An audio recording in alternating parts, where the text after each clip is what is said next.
Hey there, y'all. Disney D Prince here today with another Barbie unboxing. Today we have got a couple of vintage dolls that I picked up because they are not labeled as Victorian, but they are very good examples of a late Victorian, early 1900s fashion, which is just great. And these are the PFE Albee dolls. There were two in this series, and they are very cute. These were put out by Avon back in the 90s. So, as you can see, these boxes are beat up. I got them on a really good deal, but they originally had windows that you could open and look at them, and very cute. Like little descriptions of the little, like, perfume company. So these were the Avon predecessors, I guess. But we're going to take a look at the first in the series. This is going to be our purple girl, purple lady. As we can see, she is very cute in her 90s styling. We're going to take her stand off. So as you can see, they used to give Barbies individual stickers. She's got a saddle stand in the middle there. And then, of course, a little warranty. And then we're going to cut some of these threads.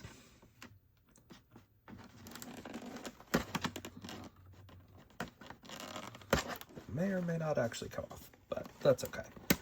And then, just to save a little bit of time, we're just going to snip these little twist ties to make our lives a little bit easier.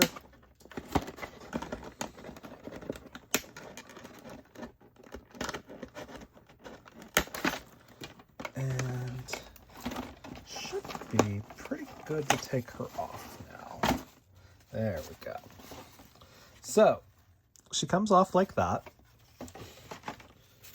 Now, unlike most of the vintage Barbies, she's actually wearing her shoes, which is great. These are cute little, like, I'm not sure the word for them, but they're not saddle shoes. But anyway, so she goes just like that. She's also got a very cute little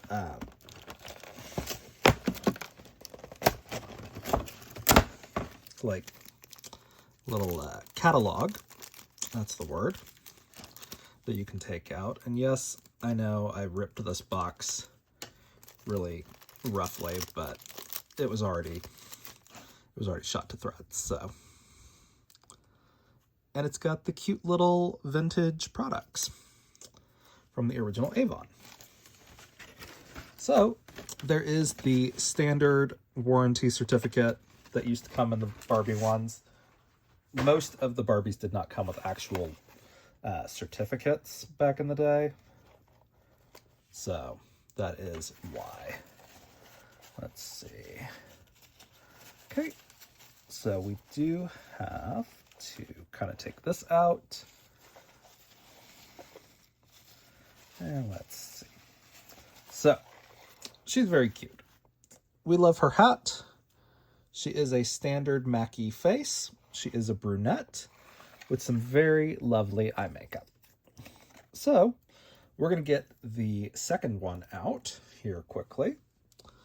And then we're going to take a closer look at their actual outfits, because I want to see whether or not these can be used for some custom, like, Downton Abbeys. I've seen people redress the Maggie Smith doll in these sometimes, but I want to see more of the actual details.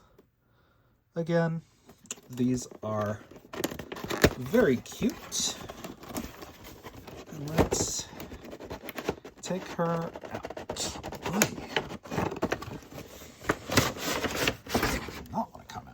Okay, there we go. Now we got it. So like I said, these boxes are very cute, but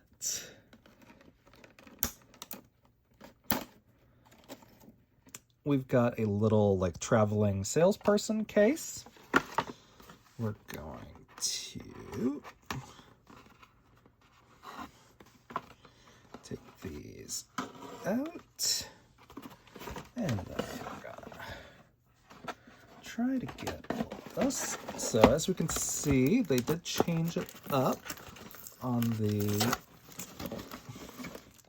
certificate a little. Here on the back, as you can see, it's very cool. Barbie Bazaar.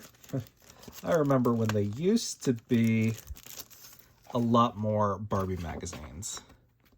Like, these were very fun ways for Barbie collectors to kind of just exist together. But alas, those days are gone now that we have Instagram, which is a good and a bad thing, I think, honestly.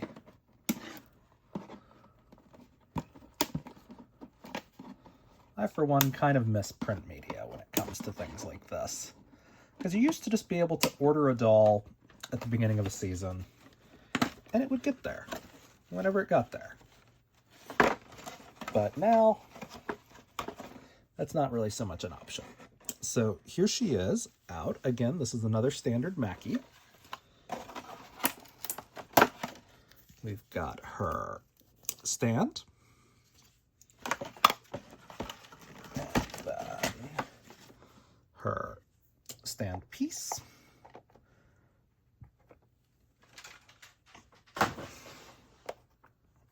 And she is also wearing her shoes already, which are basically the same shoes. So that's fun. And then we've got to try to figure out how we can get her through. Because with these stands, there's not always an easy way to get them in straight away because of the style of the dress. But it's very cute. We can take this off. We've got her upper parts, just like that. And she looks great. So these are the Avon Barbies, the Mrs. PFE Albee, Series 1 and 2. And they're very cute. They are very Victorian.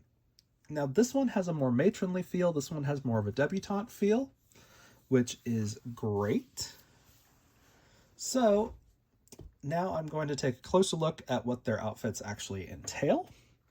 First, we're going to look inside this box and see if there's anything. There's not. That's okay. We're just going to crisp this box up a little bit. But it's very cute. I kind of wish they would do this kind of accessory again, but make them out of plastic. But still fun. But you know, we can put our catalog from our Series 1 in there. And then we can just kind of boop, boop, boop. Crimp that down to where it's going to lay flat, or flatter.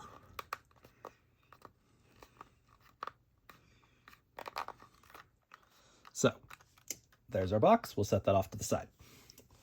So, look at our first in the series doll.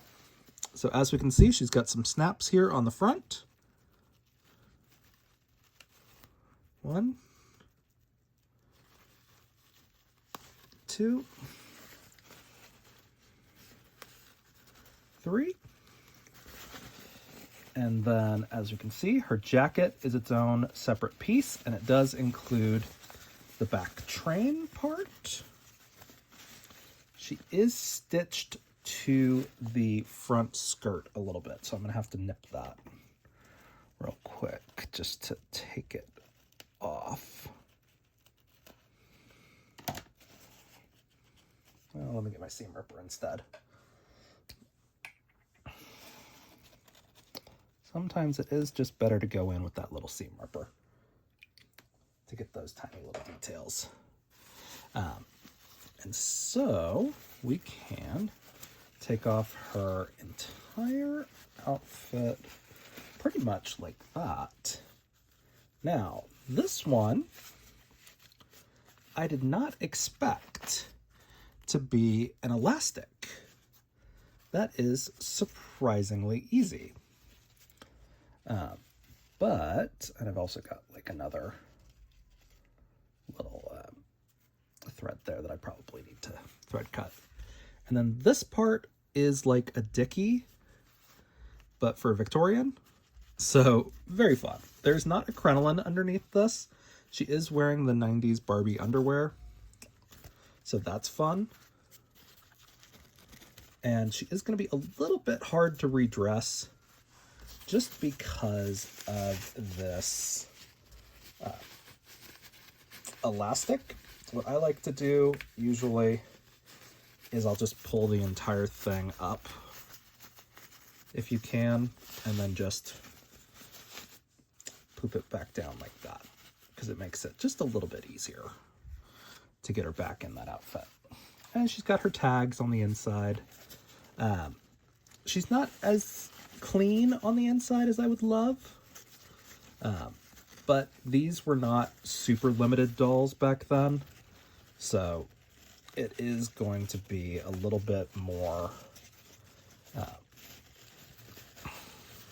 like almost playline, but not really for back then.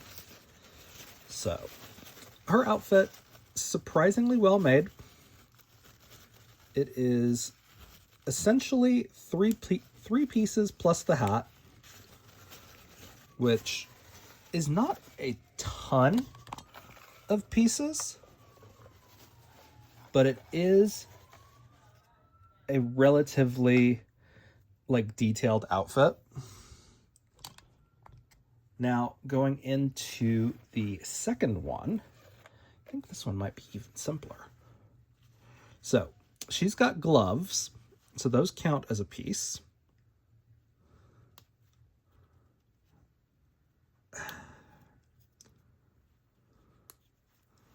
Her top comes off, and her skirt comes off. Now the skirt has got a couple of snaps. So there is one here on the top, and then there's a second one hidden down underneath in the yellow. And again, this doll is not wearing a crinoline. She's got a very tight skirt on underneath. So again, this doll has got 3 pieces, which is not a crazy amount for back in the day. But again, this is a surprisingly well-made doll, even for back then. The only bad part seems to be I cannot get this. There we go. So, putting these back together is going to be very easy. These are very basic outfit constructions. So, thankfully, if you do want to redress your dolls, you are more than capable of doing it. But she is a lovely doll. And I prefer a lighter color scheme when it comes to my dolls, usually. Unless it's like Monster High. The bad part about these stands is most of the time they were not actually standing. They were just kind of floating over their stands. So they can be a little unbalanced. But, like I said, these dolls are great. You can generally find them for a pretty good deal. I would say, at most, in good condition, pay $20 because these dolls were not uncommon, and they're really not uncommon on the secondhand market. So the collector price point of these is not high. But they are lovely dolls. So if you wanted to get something with a bit more Victorian flair, these dolls are great options for that. They are well made, they are detailed, and they play the part really well. Like, this is a mother and her daughter out on a stroll. You could give them parasols that you could find, and honestly, you could dress it up or dress it down a little bit more, either way. But they are very pretty. So that's why I added them to my collection.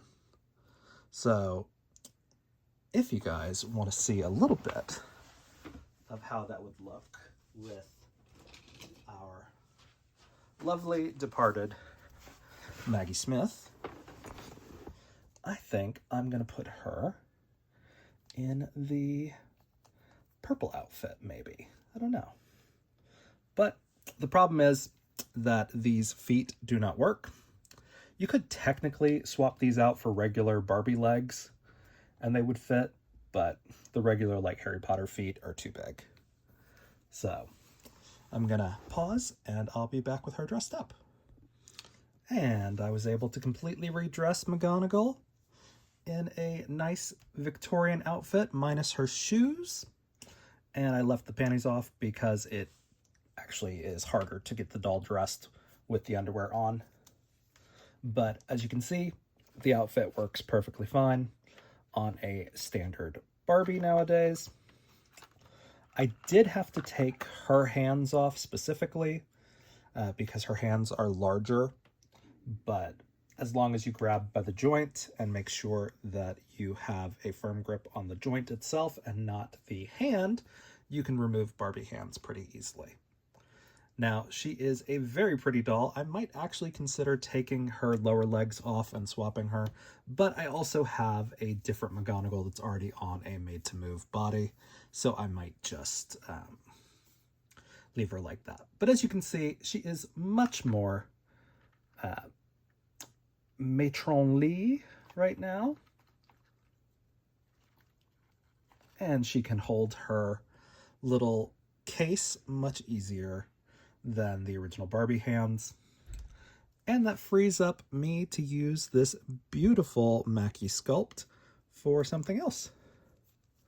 But as you can see, this doll's hair is held together with gel and a prayer because these elastics have rotted out.